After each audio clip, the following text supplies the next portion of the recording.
inside the offices of Curtis High School, you're watching a very special edition of In the Bleachers, the TV show for the world's most passionate sports fans. Hello, and a very Merry Christmas to you, everyone. I'm Jaime Hixson. Usually you see me here with my partner in crime, Hector Boza. Hector took the holiday off so he could spend it with family. But hopefully he'll be joining us next Monday night. And as you could probably tell because of the setting and nature of tonight's show, we're not taking phone calls, but you could still see past shows of ours on Facebook, Twitter, and YouTube. Now, tonight, on this Christmas evening, we have something very, very special for you. Just a couple of weeks ago, the kids at Curtis High School won their second consecutive PSAL football championship and the 7th title in the school's history. In the aftermath, 3 young men from that team are going to be going to the next level of football and announce their intentions to play at the college of their choice next season. So we're going to be speaking to those 3 young men. We're also going to be speaking to the parents, and we're also going to have an in-depth interview with Coach Pete Gambardella, who's been presiding over their last 3 championships, including the last 2 in a row. So we're going to take a quick timeout, and we're going to bring everyone on board to talk about Curtis football and the future of Curtis football when we return. It is with great honor and pride that I introduce to you the 3 men of the hour. Tyson Lawton, Isaiah Ortiz, Ahmad Anderson Jr. Gentlemen, congratulations. How are you guys doing today? Thank you. Doing good, thank you. Yes, sir. Doing good. First off, has it sunk in yet that you guys won a 2nd straight title? Nah, not really. I think it'll sink in when we get that big ring. Yeah. That's usually when it really does sink in, when you actually seeing the 2017 rings. Back to back. Yeah, back to back. And I see you have, if I'm not mistaken, that's last year's ring, correct? Yeah, this is last year's ring that we had got when we went undefeated and won at the stadium again. Which title is the most enjoyable, the undefeated team or this year's team? That's a good question, but I feel like it's more of the game that we just this year's, because it meant more, like back to back meant more than just going undefeated and winning one. It meant more to just win 2 games instead of 1. So that's probably why it meant more to us than winning 1 or going 12-0.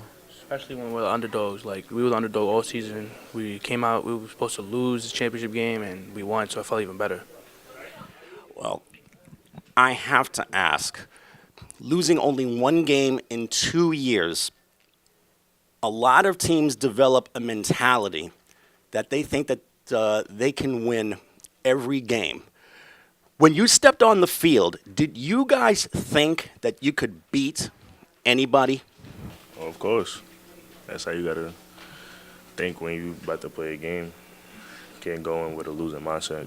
Always got to stay positive and stay focused. Mm-hmm. No, that's always at the end of the day, if you want to get to Yankee Stadium, you got to win games. So it's always important to go in with that. I have to win this game mindset and get the job done, and that's it. Speaking of Yankee Stadium, what was it like playing a game there 2 years running? It's unrealistic. Like, you step onto the field for pre warm-ups, and you just look around. Like, it's a beautiful sight, especially to be there 2 years in a row. It's great. First year I was nervous. The second year when I arrived there, it was nothing. Like, we'd done it before. I felt like I was more nervous the second game more than the first game, because I felt like I was playing for more the second game, and I had a lot more to prove the second game than the first game. So I was more nervous the second game than the first game. The first game, I just knew, like, if I just played my game, everything would come. Second game, I felt like I had to do everything and some to win the game. So, since you guys play a really high level of football, let's talk about rivalries, specifically the rivalries here on Staten Island. A lot of the old school fans remember the rivalry with Newdorp, but who would you consider to be your biggest rival in this era of football? That would be Tomville and Port Richmond. Interesting. Yeah. Because no matter how their season plan, no matter how Port Richmond season plans goes out throughout the year, we always have trouble with them.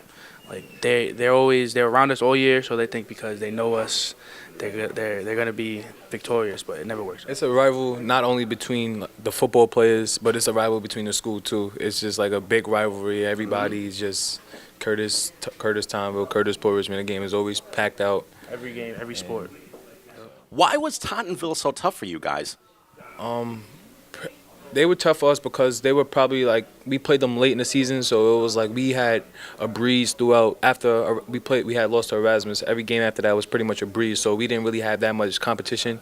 So it was like they gave us a competition that we needed, and we had to answer. And they played tough, and they made plays, and they fought like we thought they would, and probably the best competition we had during the regular season after Erasmus.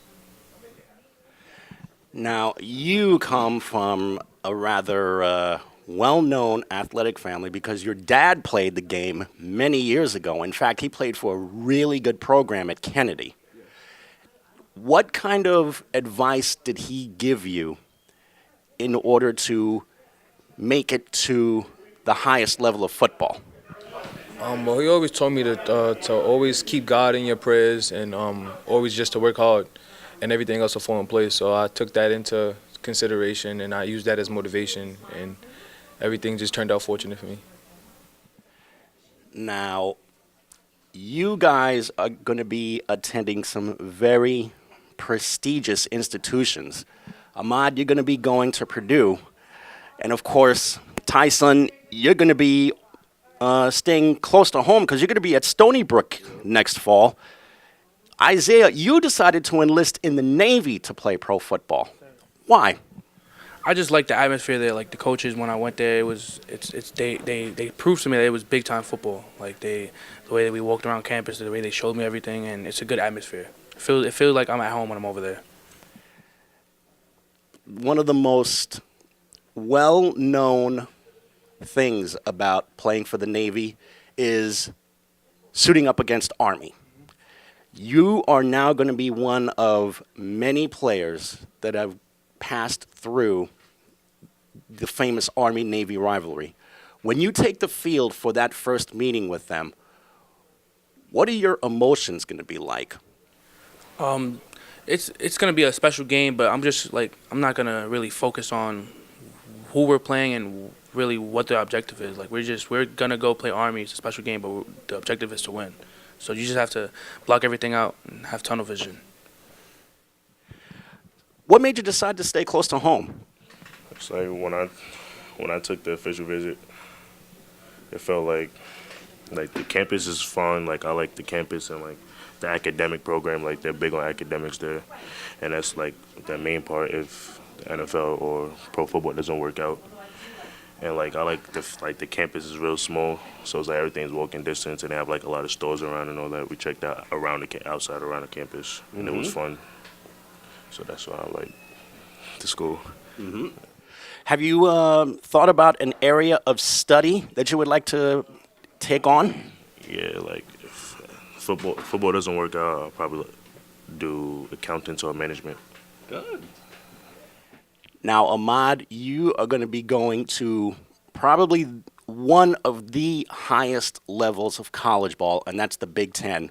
We see you've got the Purdue gear on, and you have already decided to sign your letter of intent to play at Purdue. What about Purdue was it that made you decide to join that program? Well, having so many offers was probably tricky to pick just one school because every school was what school was for me. But when I went to Purdue, it was like the plan that they had for me. It was like because some other schools I have like a plan for you, but it won't seem realistic. And the plan that they had for me, it was just like I saw myself actually waking up at that time, going to this training, doing that for the community, making these type of touchdowns, making these type of plays, putting me here to make this kind of play. So everything that they said to me was just like, it felt realistic. And my parents understood that. My coach understood that. Coaches understood that. And I just felt like besides playing in the Big Ten, one of the best conferences in college football, that I would make an impact there if I believed in myself and like my father said, trust the process and leave everything up to God. Tell everyone about the campus at West Lafayette. One thing about college is a lot of these kids really want that college experience. They want to be able to go someplace either small or large. Purdue is a rather humongous campus in small town America, West Lafayette, Indiana. What was it like for you seeing that entire campus? Well, I could definitely agree with you with the fact that you saying that West Lafayette and Purdue itself is a large campus. It really is. And when I had saw that, I actually felt like I was going to be able to handle and make my own decisions maturely and responsibly. So being that I will be going over to West Lafayette, I'll be able to enjoy the big campus and everything that's there, the different buildings, the different monuments and statues that they have there on campus and stuff like that. So being there is just gonna help me see more things in the world, and hopefully that when I adjust, everything will be fine. Same question to all three of you. Is the NFL in your future? Yes. Definitely? Yes. How about you, Ahmad? Yes, I would say that it is, and my plan B is just another way to make plan A work. So that's definitely what I'm looking forward to. But if things doesn't work out, being that I'll be attending West Lafayette, they do have a plan for me that if football doesn't work out, that I can backtrack on something that's still going to benefit me in the future. So I told them that I would want to study criminal justice and law enforcement. I want to be like a forensic scientist kind of guy. Mm-hmm. So. Is the NFL in your future, Isaiah? It's definitely in my future, but if it doesn't work out, that's why I picked Navy because of that reason. Mm-hmm. Because if I don't make it, I will be set. Like I will be on a path to succeed regardless. So like my coaches here, they told me that if the NFL isn't in my vision, or if it doesn't work out, I will be set for life with Navy. So that's really why I picked it. Also, I'm taking myself and my family into consideration as well. Tell me about your visit to Annapolis. That is an iconic academy that they have there. When you first made your way to Annapolis, what did you see and how did it make you feel as a potential recruit? Well, first of all, when we got off the train, my recruiting coach, Justin Davis, he made it clear that like Annapolis is not a big place, but it's not too small. It's like it's good enough for you. It's homey. And when we got there, he explained to us the history of it and how it was the original like capital of the United States, pretty much, mm-hmm. And that's where George Washington was. And like when I got there, it was just I grew up and I live in Brooklyn, so it reminded me of my home, and that's why I liked it. Like not before I even got to the campus, so it felt really homey.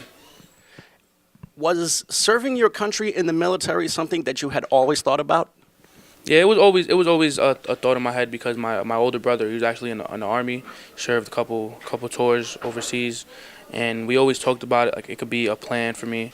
And being that Navy had offered me early, like at the end of last year, I always had that in my mind. So being that I was thinking and considering Navy, it was just even better. Now, tell me about your football prospects and also about what the fans of each campus can expect. For example, what can Stony Brook Seawolf fans expect out of you? Championships. That's really good. He just kept it simple. He just wants to win. What can Navy fans and also Navy recruits expect out of you? I'm a hard worker, you know. No matter where they put me, I'm gonna make them proud. So whether it's at center, guard, defense, I'm gonna make sure that I try my hardest to win every game, and they're gonna love my worth ethic. Purdue's got a really rabid fan base, not just in basketball, but in football as well. They always do very well, attendance-wise. What can Boilermaker fans expect out of Ahmad Anderson? Well, first and foremost, I'll say that they're definitely gonna get energy out of me, and I say that because it just comes with how I play the game, energetic, and everything that falls with that energetic comes with like me playing competitive, playing to win. That all just falls into that energetic category. So they'll definitely get that out of me, and hopefully, my role, whatever my role would be, it'll be a important role to help them win games, week in and week out, and we'll just go from there. Tell me about your times as students here. What's it been like for each of you guys balancing classwork and the game? Being on varsity, for me, I'm speaking for myself, being on varsity for 4 years and being in this school for 4 years, not true freshman, no transfers. I learned how to do that on my own time. Like I learned how to manage practice with schoolwork. At first, it was hard coming from middle school, but then it's like once you adapt to that environment, everything just becomes like, oh, I know I got to do this at that time. No, I got to do this at this time. I know I got practice here, so I got to go to study hall before that. So it's just like a time management kind of thing. So once you order the time, everything else will be okay. Mm-hmm. And we have the support from a lot of people in the school, so it makes everything that easy. So having the support from, we got our coaches, we got JV coaches, we got deans in the school that help us, we got teachers that stay after school, that see us after practice, stuff like that. So everything is just made for you to succeed here. Awesome. If you could give one bit of advice to an incoming freshman here on campus about what they should do as a student athlete, what would it be? To not fall really back early. Like stay on top of your schoolwork. Like football's gonna be there, but football comes second, especially in high school. If you don't have the grades, you can't play. So you gotta stay on top of your grades from day one. Final question. What will you take away from your 4 years here the most out of everything else? Same question to everyone. In other words, what would you consider to be your number one memory in your 4 times here, or in your 4 years here on campus? 4 years. Well, my first year I played on JV, and we won a championship. And then when I moved up to varsity my sophomore year, we went to the semifinals. And then my junior and senior year we won championships. Mm-hmm. So I remember not losing, having great records. What's going to be your greatest memory that you're going to take away from your 4 years here? Really the culture of the school. Like you come here, you gotta expect to win, and that's what they hold you to high standards here, and that's gonna be good for everybody in the future. I would say playing with a chip on my shoulder. All 4 years, I can honestly say that I played every game like I had to win a championship. Like every game was a championship game to me, and not only did I was fortunate enough to win a lot of games here in my 4 years, but I actually won in the classroom too. I had good grades, which kept me eligible to play football, so I actually won not only on the football field but in the classroom as well. Gentlemen, congratulations. Thank you so much for everything that you've done for our school. Continued success. Good luck to you, gentlemen. Thank you. Well, we're honored enough to be joined by Ahmad Anderson Sr., who's the father of the star of the hour. It's really nice meeting you, sir. Thank you so much for joining us. How are you? Glad to be here, happy and proud. This is really interesting because not only does Ahmad Jr. play the game, but you have an extensive athletic background as well, correct? Yes, that's correct, yes. Tell everyone about all of your athletic backgrounds. Well, I started against. I started at Curtis. I mean, not Curtis. We played against Curtis High School. I started at Kennedy High School in the Bronx. That's where I originally played. Then from there, I went to Nassau Community College. From there, after I graduated, transferred to Eastern Michigan University, where I played with a few NFL greats, Lionel Dalton and Charlie Batch. And then I had transferred from Eastern to Hofstra. I finished up at Hofstra University. Yeah. It's interesting that you mention Charlie because he wound up having a really solid NFL career. When you worked with Charlie at EMU, did you see or could you see all of the potential that made him such a seasoned pro? Oh, yes. When I first came on, I stepped on campus. He just had that. Remember, he's playing the quarterback. That's one of the highest regard positions. But he had that knack. It was proven. When I came in, he was a senior. So, and he was already getting looked big time. So you could just tell his poise, the way he led the team. Yeah, Charlie was definitely destined for big success, and he had a long career in the NFL. Tell me about your time at Hofstra because, unfortunately, the kids over at Hempstead do not have football anymore, but you played at a time when Hofstra football was pretty big in the New York area. What was it like playing there for a short time? It was good. One of the benefits of having it was everybody coming. At that time, everybody coming to the games, friends, family. So that was a huge, had a huge support system, and it was good. I mean, unfortunately, things, I guess, as far as with the school, with, athletics for the football funding, it stopped. But, maybe one day, hopefully, they could get that program back together again. Because it's a lot of alumni still there that we still talk to this day because we had good times at Hofstra. And there were some pretty good players that came out of Hofstra. One was Marcus Colston. Of course, for local fans here, Wayne Corbett of the Jets was probably the more well-known of the then Flying Dutchman that played for the program. After you finished your college career, what did you do next? Well, I played a little arena league. I played at the Tennessee Thundercats, and I played for the Oklahoma Crude for arena. So played 2 seasons, got hurt. Unfortunately, I broke my ankle, and that was pretty much it. And I just pretty much gave it up and just started working on family and taking care of things I had to do. When did you first see that Ahmad Jr. had the potential to be a really good player? Wow, I knew he was destined for greatness at the age of 2 years old. When he was born, he was, like I said, Ahmad was originally a basketball. He was dribbling the basketball at 2 years old. Amazing.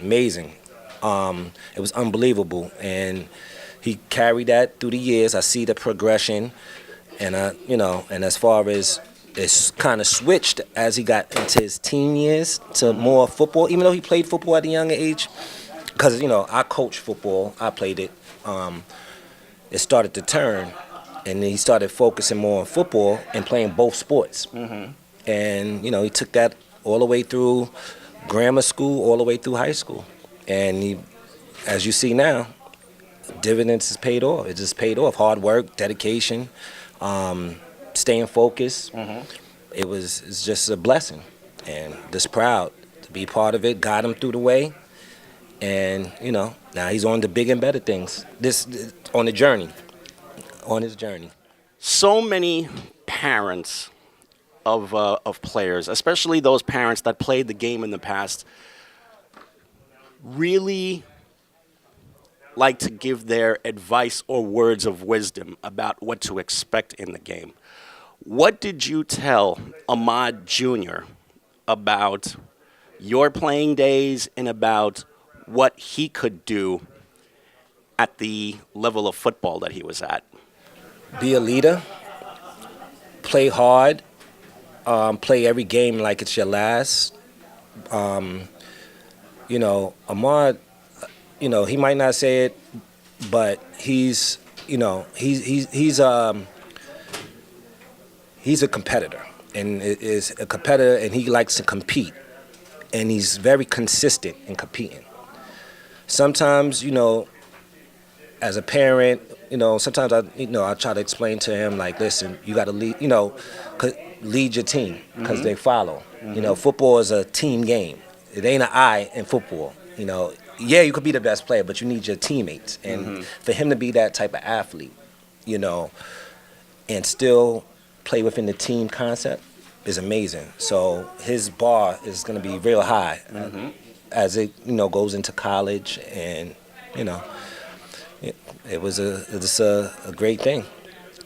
Speaking of the next level, he's going to be going into the pressure cooker that is the Big Ten Conference, which is probably one of the higher leagues of college football, up there with the Atlantic Coast Conference, the Big 12, the Pac-12, and the Southeastern Conference. And he's going to be going to a program that unfortunately has fallen on some hard times in the past. Right.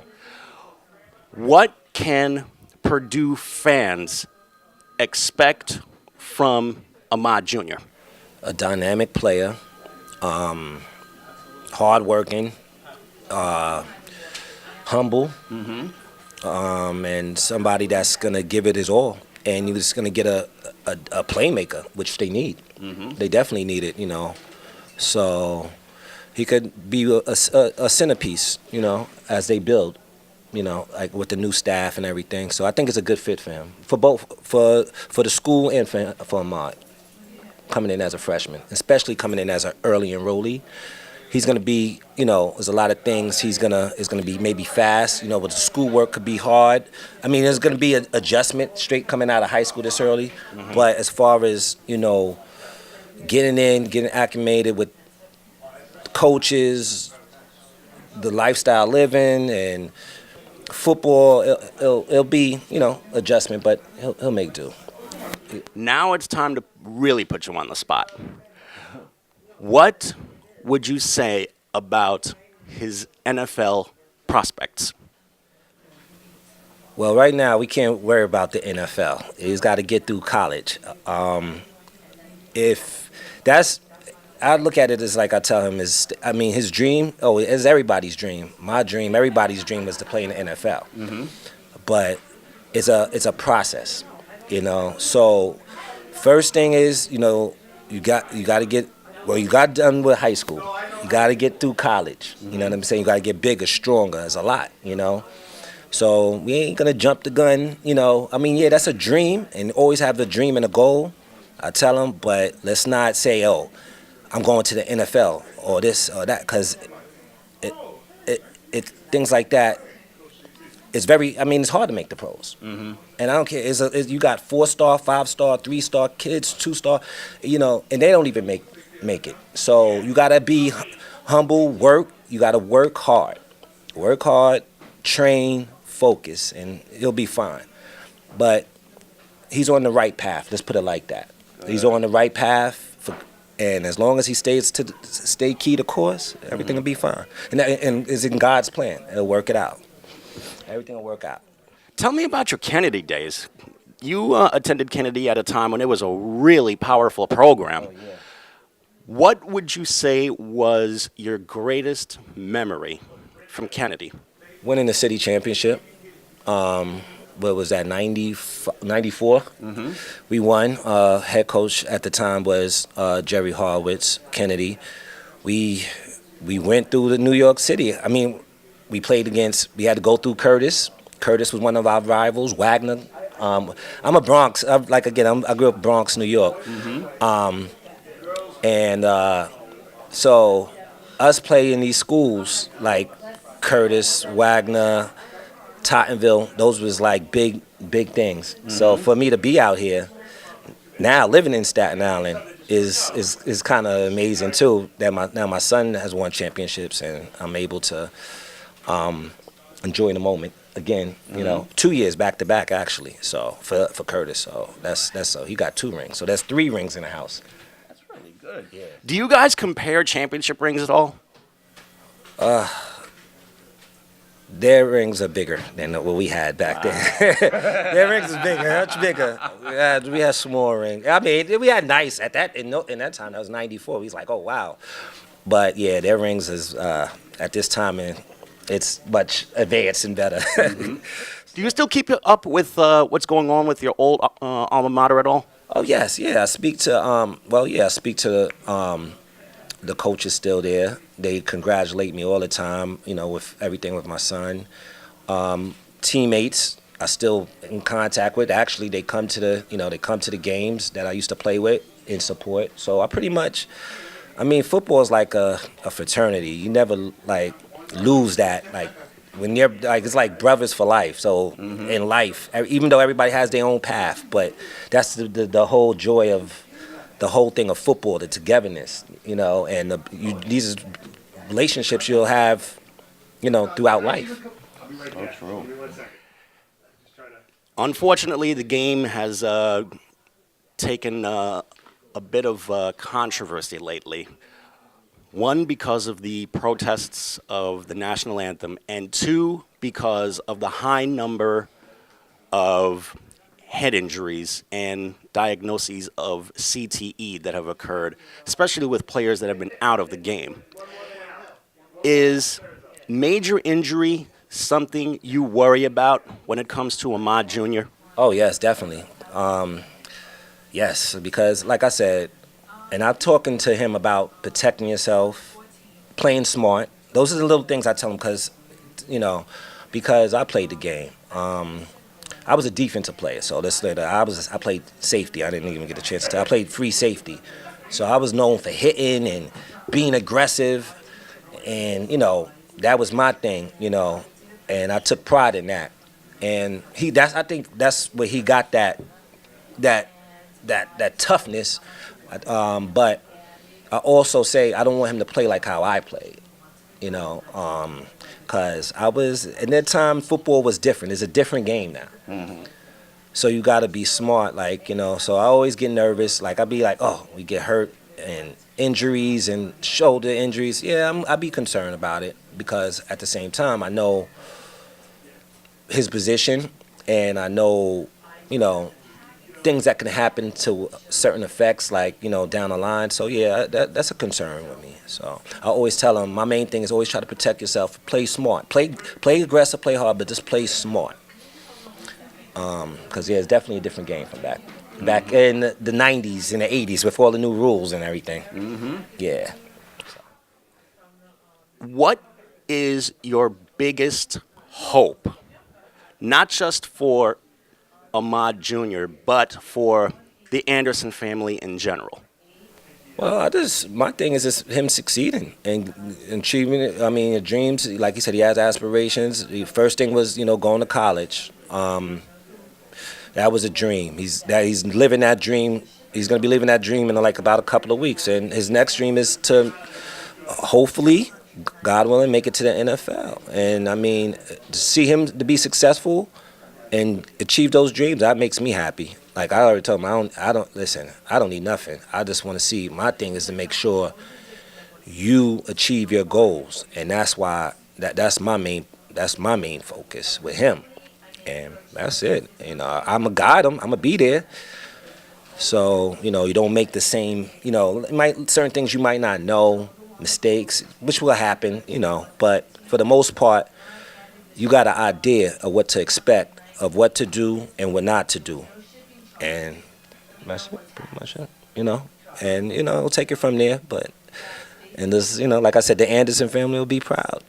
Do you ever give him any tips on technique at all?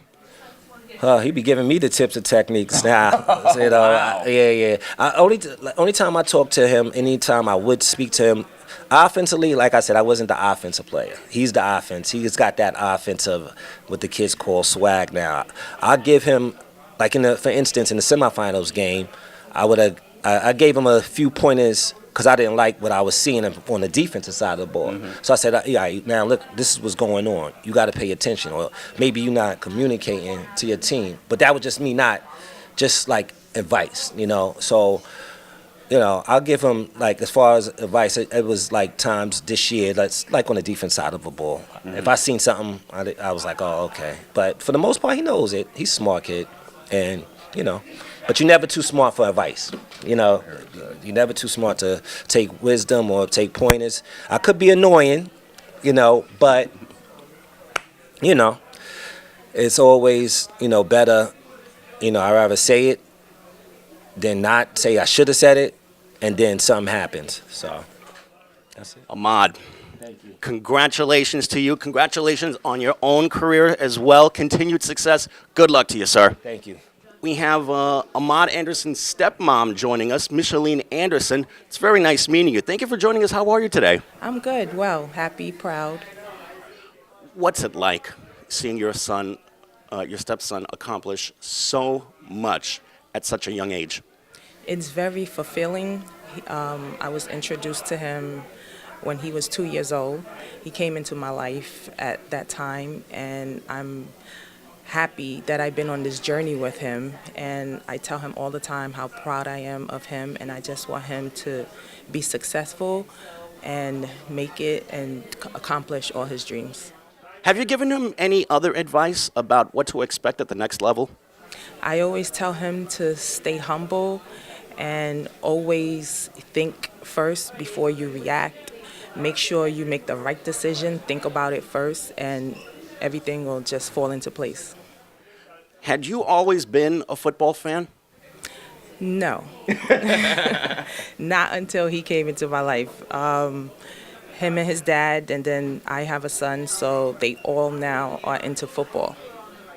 What's the biggest thing that you worry about with Ahmad Jr. and your own son when it comes to the game? Injuries, because, once it could be taken away at any time. Mm-hmm. So just play smart and just, that's all I worry about.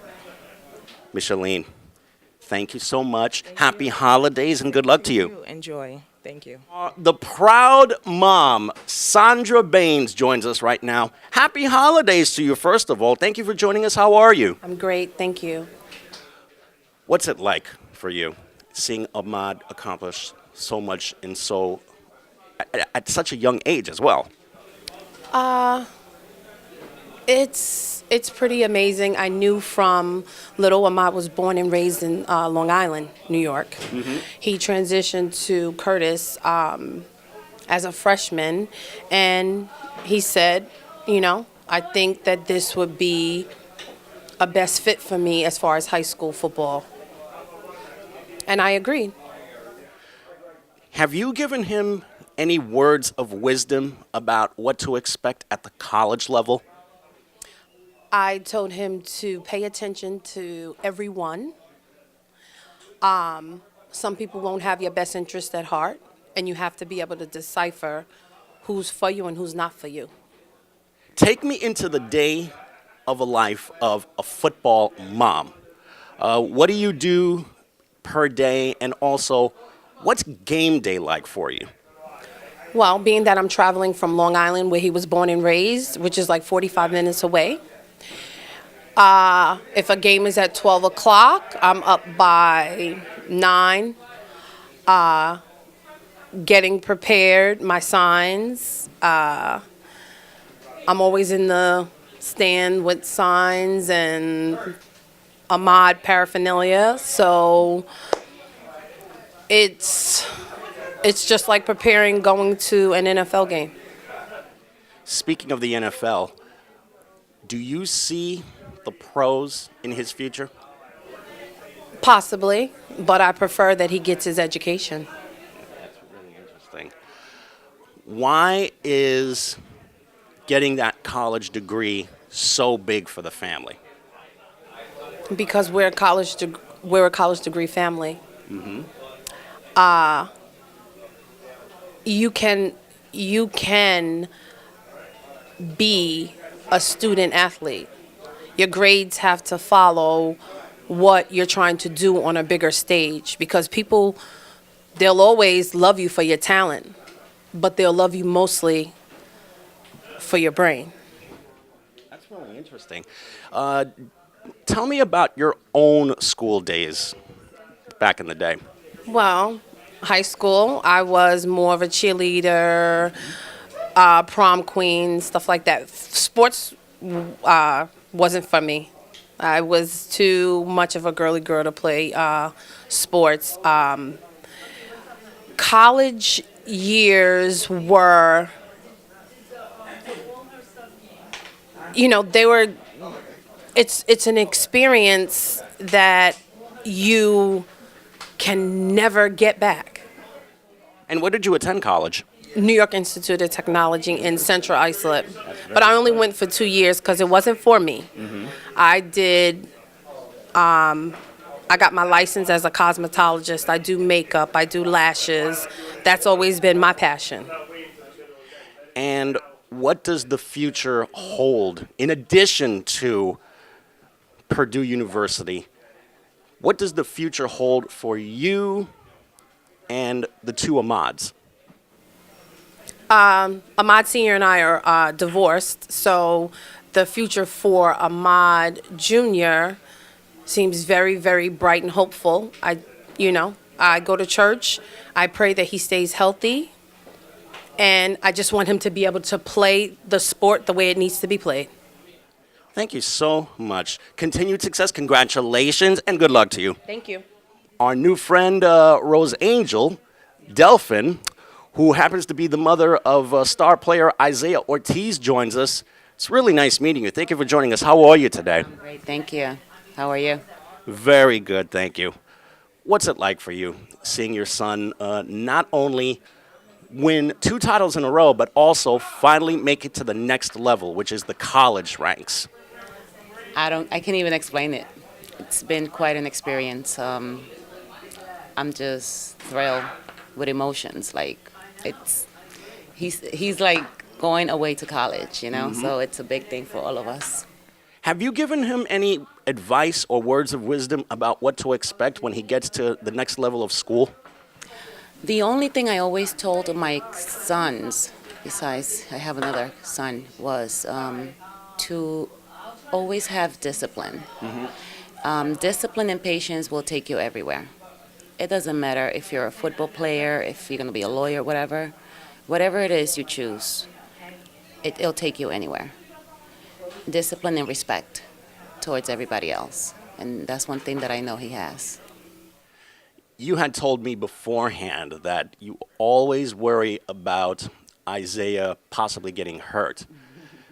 After what's been going on in the game, do those worries increase even more? No, actually, it did not. I mean, when I mean getting hurt, I see it as on the mom side, meaning you don't want your kids getting hurt. So I was forever worried about, oh my God, what if something happens? What if somebody falls on him? But then it just stopped. Why? Because I see him improving. I saw the improvement in him. Every time I came to a game, it was just getting better and better and better. So that really calmed me down a little bit. What's your biggest hope for Isaiah? I just want him to enjoy what he's doing. And my hope is that, one day he just accomplish all his dreams. I mean, football player, whatever he wants to be. The sky is the limit. Is watching him play fun? Very much. Very much. It's fun, exciting, and I mean, it's a whole bunch of emotion. So it is. I mean, he is into his games. He is so into every game. Like, this kid is so passionate about everything he does, especially when it comes to football. So definitely. It's been really great chatting with you. Happy holidays to you. Good luck to all of you, and thank you for your time. Thank you. Have a good one. What a pleasure it is to speak to Pete Gambardella, the man they affectionately call Gambo, the coach of the now 2-time defending New York City PSAL football champions. It's great to see you again. Congratulations to you. How are you? Great, thank you very much. It's a pleasure to be here, and it's back-to-back champions, 7-time New York City champion. 7 New York City PSAL titles. And I can remember when the program was run by Fred Oliveri, and this is going way back. It seemed like he really set the stage for this era of players.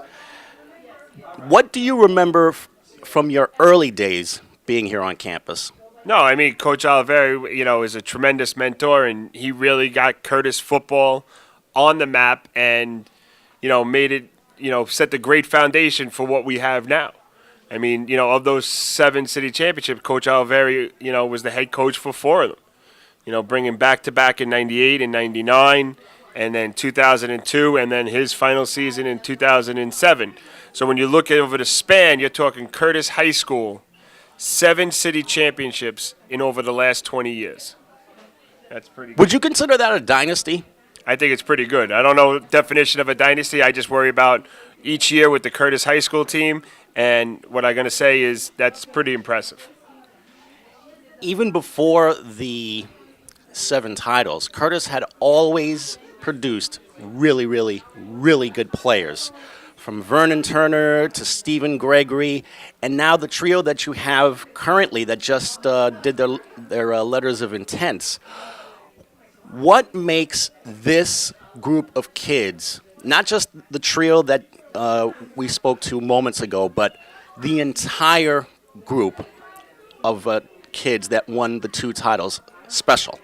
I think they're extremely special because what they've offered is these, Ahmad, Tyson, and Isaiah are going to Division I schools. They'll be the next 3, which brings Curtis High School's total career to over 40 Division I athletes that have gone on to play football, stemming from Columbia all the way out to Washington State and Wisconsin and, Syracuse, Rutgers. We can go on all day, naming the 40 student athletes that came from Curtis that went on to Division I football. But what I think over the last 2 years has really made these special is, yes, we had some very good players. And, the accolades they've received are because of their intent to be the best and work hard and, dedicate themselves to being student athletes. And I think that's what really drives them because they might not be the biggest of guys, but they could play football. We could see probably a little changing of the guard as far as who the dominant power in high school football here is in the city, because there was a time when Brooklyn, Queens, and the Bronx were really fighting for supremacy. But now we're seeing quite a few Staten Island schools really make the jump to that next level. You guys have really set a standard for the last 2 years. What makes Staten Island football so unique out of the other 4 boroughs? I'm going to correct you on that, though, because when the Bronx and Brooklyn and Queens, they've had a nice little run over the last few years, but if you're going back to the mid-'80s, you're talking about, New Dorp winning the title in 85. Then you have Susan Wagner rattling off 6 titles between 85 and 95. Right. And then you got, Curtis with our 7. Then you mix in Port Richmond, Tottenville's 2. So Staten Island for having, just Curtis, Port Richmond, Wagner, New Dorp, Tottenville, that play at the top level in the PSAL. And McKee's won some great titles in, their divisions. But to put those schools together and show that of the 5 Staten Island schools, how successful we can be on Staten Island and in the city compared to the 20 in Brooklyn, the 15 in Queens, the 10 in the Bronx. I think those numbers speak for themselves, and I think it has a lot to do with some dedicated coaches that have really built their programs up, some of the youth programs on Staten Island that feed us some great players. And I think that has a lot to do with the success on, football on Staten Island. Is there a hope for the future here on campus? And if so, what would that be? The hope is to continue what these guys have laid over the last few years and the guys before them. And we just play Curtis High School football. We get a great education at the Castle on the Hill. And we try to defend the Castle each day. Of the last 2 championships, actually of the 3 championships that you've been a part of, Which is your favorite? It's always the last one, because they did it most recently, and everybody always asks, "What's your favorite team? What's your favorite team?"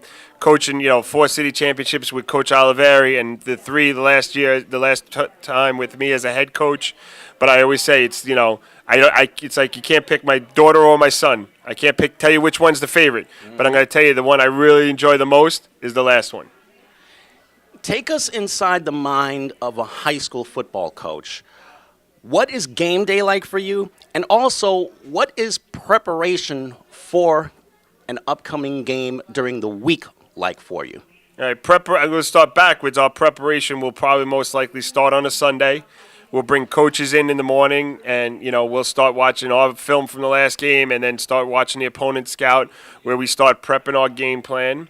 Then we'll break mid-afternoon on a Sunday afternoon, and we all go home and just come up with our ideas and discussions and things like that, and then reconvene Monday for a walkthrough, and then finalize the game plan.